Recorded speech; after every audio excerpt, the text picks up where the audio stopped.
ఇవాళ మనం ఎం ధనలక్ష్మి గారు రచించిన వంకాయ అనే కథ చూద్దాము. తాజా కూరలలో రాజా ఎవరండి, ఇంకా చెప్పాలా వంకాయేనండి. చెవుల దగ్గర మోగుతున్న పాటకి విసుగు చిరాకులతో కూడిన కోపం వచ్చింది. అబ్బబ్బా అమ్మా ప్లీజ్ కాసేపు ఆఫ్ చేయి ఆ పిచ్చి పాటల్ని అరిచాను దుప్పట్లో నుండి. అంతే, మరుక్షణం సౌండ్ ఇంకా పెరిగింది. ఖచ్చితంగా ఇది ఆ రాక్షసుడి పనే అయ్యుంటుంది. శాడిస్ట్, సైకో, కోతి. అరే అన్నయ్య, నేనిప్పుడు వచ్చానా, నీకు మరి ఫోన్ ఉండదు, తర్వాత నీ ఇష్టం అరిచాను వీలైనంత గట్టిగా. నోరు మూసుకొని ముందు లే, వాడికి తర్వాత వార్నింగ్ ఇద్దు గాని. నాకు వార్నింగ్ ఇచ్చింది అమ్మ, ఇక లేవక తప్పలేదు. నేను చెప్పానా ఈ పాటకి ఖచ్చితంగా లేస్తుందని అరుస్తున్నాడు మా ఇడియట్ వెనక నుండి ఆనందంగా. అసలు ఎవరా పాట రాసిన రచయిత? ఇంకేం దొరకలేదా వంకాయ తప్ప? ఎప్పుడైనా తిన్నారా వంకాయ కర్రీ? అదే నేనైతే వంకాయ ప్లేస్లో బెండకాయ పెట్టి రాసేదాన్ని. అయినా వంకాయతో నా శత్రుత్వం ఈనాటిది కాదు, ఏళ్ల నాటిది. నా చిన్నప్పటి నుండే మొదలైంది ఈ యుద్ధం. ఎందుకో తెలీదు కానీ వంకాయ కూర అంటే పిచ్చి మా తాతయ్యకు. అదే లెవెల్లో అంటే 4 సెంట్లున్న మా పెరట్లో వంకాయ మొక్కలతో నింపేశాడు. ఇక అప్పటి నుండి వారంలో 6 రోజులు 12 పూటలు మా ఇంట్లో వంకాయే. చిన్నప్పటి నుండి వంకాయల్ని చూసి చూసి వాటి మధ్యలోనే ఉండి అవి తిని పెరిగినందుకో ఏమో వంకాయ పేరు వింటేనే ఒళ్ళు మండే స్థాయికి వచ్చేశాను. అమ్మ ఆ కూర వండినప్పుడల్లా నాకు ఉపవాసమే, కేవలం ఉపవాసమే అయినా బాగుండేది. తిననందుకు నాన్నతో దెబ్బలు, నానమ్మ ఉపన్యాసాలు. నా బాల్యమంతా ఇలాగే గడిచిపోయింది. ఇప్పుడు తలుచుకుంటే నా మీద నాకే జాలేస్తుంది. ఛీ, అంతా వంకాయ వల్లనే.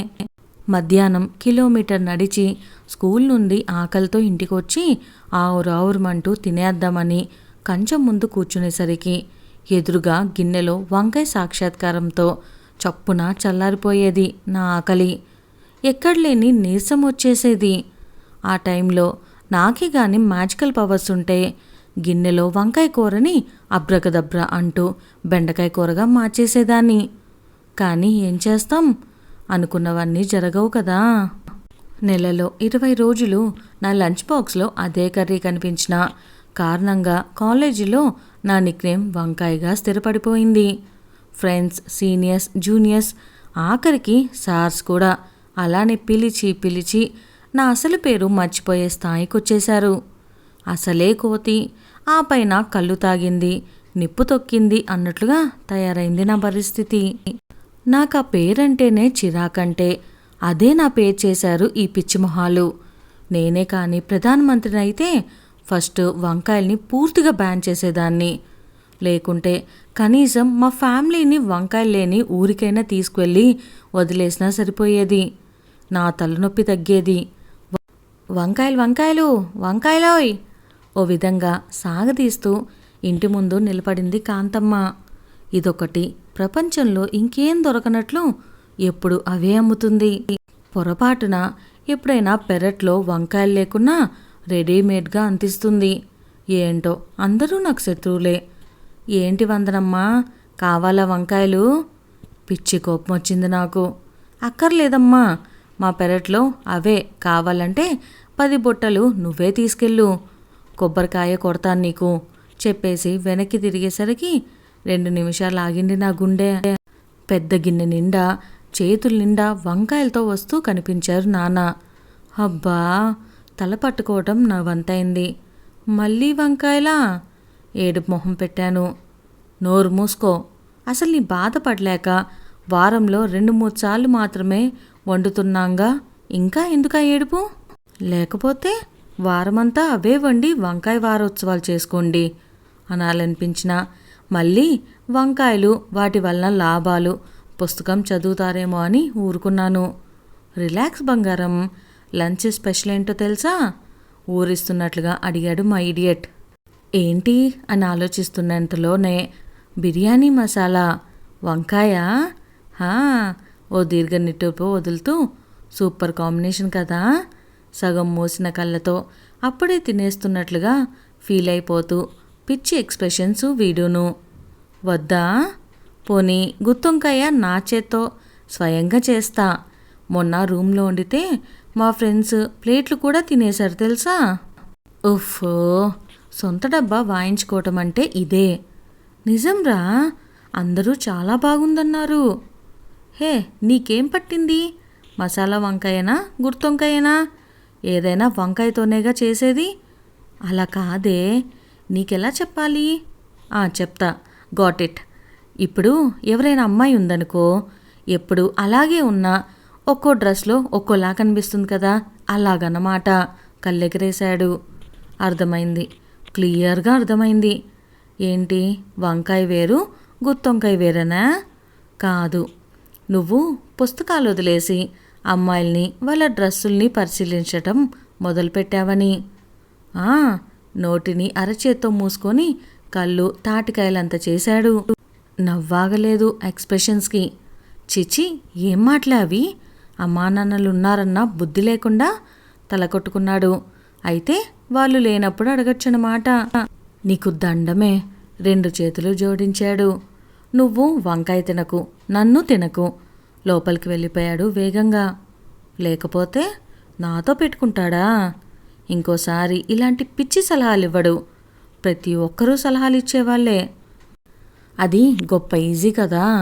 మొన్న కవితక్క పెళ్ళికి వెళ్ళినప్పుడు కూడా అంతే. భోజనాల్లో ఎన్నో వెరైటీలు ఉన్నాయని ఆశగా వెళ్తే అక్కడ కూడా వంకాయ మాత దర్శనమే. అదేం పిచ్చో, వంకాయ బజ్జీ, మసాలా వంకాయ, వంకాయ చట్నీ, ఆలు వంకాయ. ప్రాణం ఉసూరుమంది. అవన్నీ చూడగానే ఆకలి రివ్వున గాల్లోకి ఎగిరిపోయింది. క్షుద్బాధతో నేనిప్పుడు ఏడుస్తుంటే అదేమన్నా విషమా? తింటే చచ్చిపోతావా ఏం? అయినా నిన్ను కాదు, మీ అమ్మా నాన్నల్ని అనాలి. చిన్నప్పుడే 4 తగిలించి మరీ తినిపించకుండా ఊరుకున్నందుకు. ఈ కాలం పిల్లలే అంతా, అన్నిటికీ వంకలు పెట్టడమే. ఏదైనా గట్టిగా అంటే మళ్ళీ అలకలొకటి. ఇలా ఒక్కొక్కరు ఒక్కొక్క స్టేట్మెంట్ ఇచ్చారు. వాళ్ళలా అందరి ముందు తిడుతుంటే ఎంత ఏడుపొచ్చిందో. అంతా ఈ వంకాయ వల్లనే. ఎలా వీటిని పూర్తిగా లేకుండా చేయాలి? దొంగవతారం ఎత్తి ఉన్న మొక్కలన్నింటినీ పీకి దూరంగా పడేస్తే? వద్దులే, దొరికిపోతే ఇంకంతే. లేకపోతే సైంటిస్ట్ అయ్యి వీటికి శత్రువుల్ని తయారు చేస్తేనో? మనకంత ఓపిక ఎక్కడిది? ఉన్న పుస్తకాలు చదివి పరీక్షలు రాయటమే కష్టమంటే ఇంకా కొత్త వస్తువులు తయారు చేయటము? ఇది అవుట్ ఆఫ్ సిలబస్. వందనా, మధ్యాహ్నం సంగతేంటి? అరిచింది అమ్మ లోపల నుండి. Omelette, hot omelette with onions. దేవుడా, చచ్చిపోతున్నా. ఒక్కొక్కరికి ఒక్కొక్కటి వండటానికి. అందుకే బ్రేక్ వేసినట్లుగా ఆగిపోయింది. అందుకే నీకు ఒక ఇల్లుందనుకో. మళ్ళీ ఆపింది. అంటే ఏంటమ్మా, ఇప్పుడు నేను కొత్తిల్లు కట్టుకోవాలా? ఏం అర్థం కాలేదు నాకు. ఎందుకమ్మా దొంగ తిరుగుతంతా? మరేం లేదే, నాన్న నీకో సంబంధం చూశారు. టక్కున చెప్పేశాడు అన్నయ్య. నాకా? ఆగాగు, అప్పుడే ఆశ్చర్యపోకు. వాళ్ళు రేపే వస్తున్నారు. రేపా? ఏంటి షాకుల మీద షాకులు? ఆగమన్నానా? మా అందరికీ వాళ్ళకి ఓకే అయిపోయింది కూడా. ఇప్పుడు తీరిగ్గా ఆశ్చర్యపో. మీరేం చేసినా నా మంచి కోసమేగా, అంతా మీ ఇష్టం అనేసి తలదించుకోవాలా? ఇప్పుడేం చెప్పక్కర్లేదులే, రేపు వాళ్ళు వచ్చి వెళ్ళాక చెప్దువు. నాన్న గొంతులో కాఠిన్యం నన్నింకేం మాట్లాడనివ్వలేదు. మాకు లైఫ్ గురించి ఎన్నో గోల్స్, కానీ వీళ్ళ గోల్ పెళ్ళొక్కటే. ఇంకేం చేస్తాం, చూద్దాం. పెళ్లి చేయటం ఎంత కష్టమో, తప్పించడం అంత ఈజీ అని మాకు తెలీదు. మరీ అలా ఏడుపు మొహం పెట్టి కూర్చోకుంటే తల పైకెత్తి అబ్బాయిని చూడొచ్చుగా. వెనక నుండి పొడిచింది నానమ్మ. ఏం, నేనెందుకు చూడాలి? నేనేమైనా వాడిని పెళ్లి చేసుకోబోతున్నానా? నేను చూడనంటే చూడనంతే. అయ్యో అయ్యో, ఎందుకే అలా అందరికీ వినిపించేలా అరుస్తావు? తల కొట్టుకుంటూ వెళ్ళిపోయింది. అంకుల్, మీరు ఏమనుకోనంటే నేను 2 నిమిషాలు వందనాతో మాట్లాడొచ్చా? ఉలిక్కిపడి తల పైకెత్తాను. ఆ బ్లూ షర్ట్ వేసుకున్నవాడే పెళ్ళికొడుకు అనుకుంటా. ఎంత ధైర్యమో! నాన్న పర్మిషన్ అడిగాడు. మరి నన్ను అడగక్కర్లేదా? ఒక్క నిమిషం నిశ్శబ్దం అనంతరం గట్టిగా నవ్వారందరూ ఇల్లు అదిరేంతలా. వందన, తనకి ఇల్లు చూపించు. ఆర్డర్ వేసిన నాన్న మీద గొంతు దాకా కోపం వచ్చినా ఏమీ చేయలేని నిస్సహాయత. అందరూ ఉన్నారు కదా, ఇంకేమంటాను? నోరు మూసుకొని లేచి నిలబడ్డాను. గుండె జెట్ వేగంతో కొట్టుకుంటుంది వేగంగా. ఏంటిది? భయమేనా? ఇంకేదైనానా? మెల్లగా గుమ్మం దాటుతూ తలుపు దగ్గరున్న అన్నయ్య చేయి గట్టిగా పట్టుకున్నాను. నేనెందుకే? గొణిగాడు. ప్లీజ్ రా, ప్రతిమలాడాను. తప్పదుగా, లేకపోతే ఈ భయంతో గుండె ఆగిపోయేలా ఉంది. పద. నవ్వుతూ నా భుజం చుట్టూ చెయ్యేశాడు. ఇప్పటి వరకు హెచ్చించిన గుండె వేగం కాస్త నెమ్మదించింది. లోపలికి రండి, అదే పెరడు ఆహ్వానించాడు. స్టాప్ స్టాప్ చందు, టక్కున ఆగిపోయాడు అన్నయ్య. అదేగా నీ పేరు? నేనైతే నిన్ను చందు అని పిలుస్తా. నువ్వు కూడా చక్కగా నన్ను గౌతమ్ అని పిలువు. ఈ అండి, గారు లాంటి పదాలు వాడద్దు. స్నేహపూర్వకంగానే ఉన్నాయి మాటలు, ఆజ్ఞలా అయితే లేవు. అన్నయ్య మొహంలో ఏదో సంతృప్తి.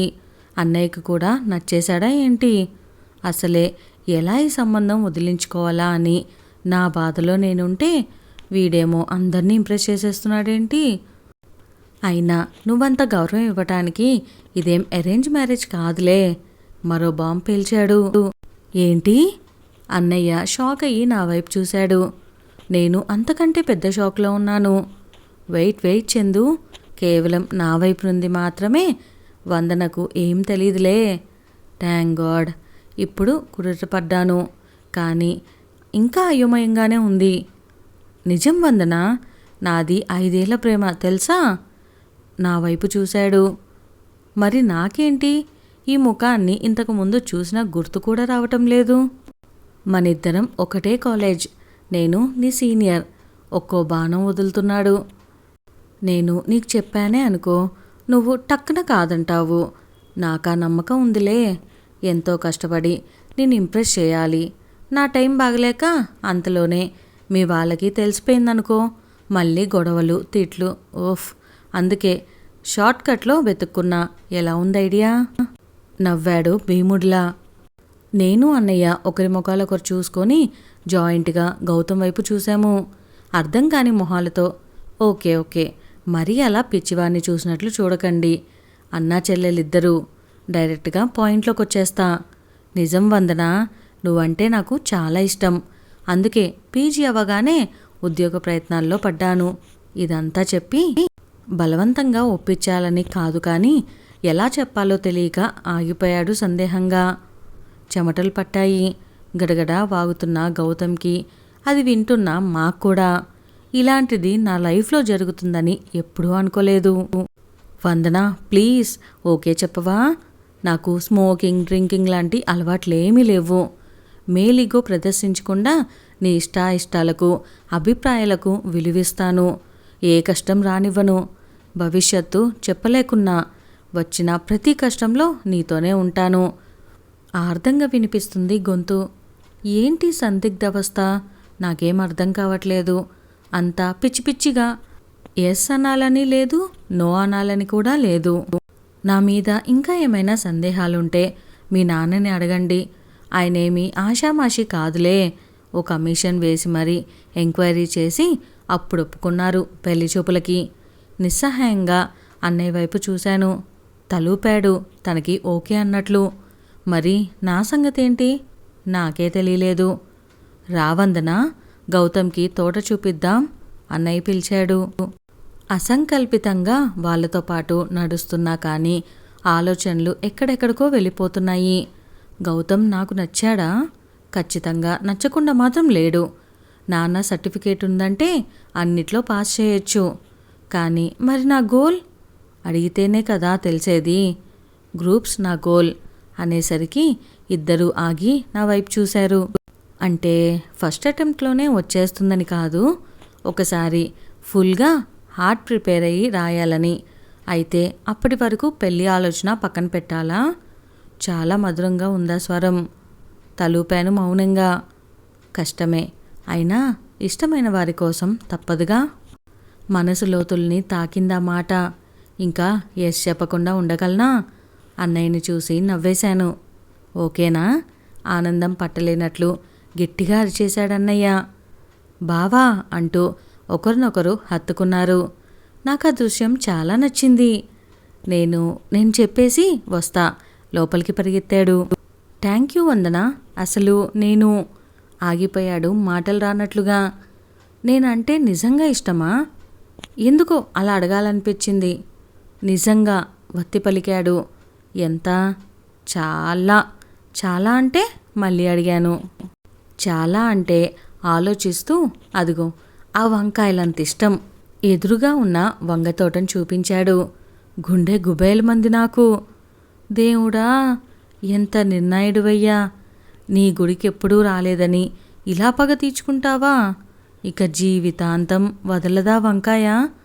కర్మ కాకుంటే వీడికి వంకాయ పిచ్చేనా?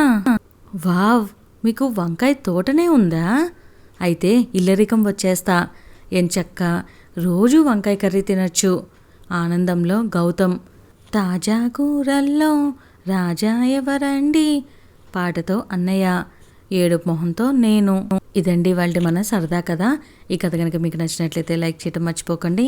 కొత్త వాళ్ళైతే ఎవరైనా ఇంకా మన ఛానల్ని సబ్స్క్రైబ్ చేసుకోలేదా, వెంటనే సబ్స్క్రైబ్ చేసుకొని బెల్ ఐకాన్ని క్లిక్ చేసేయండి. Thank you.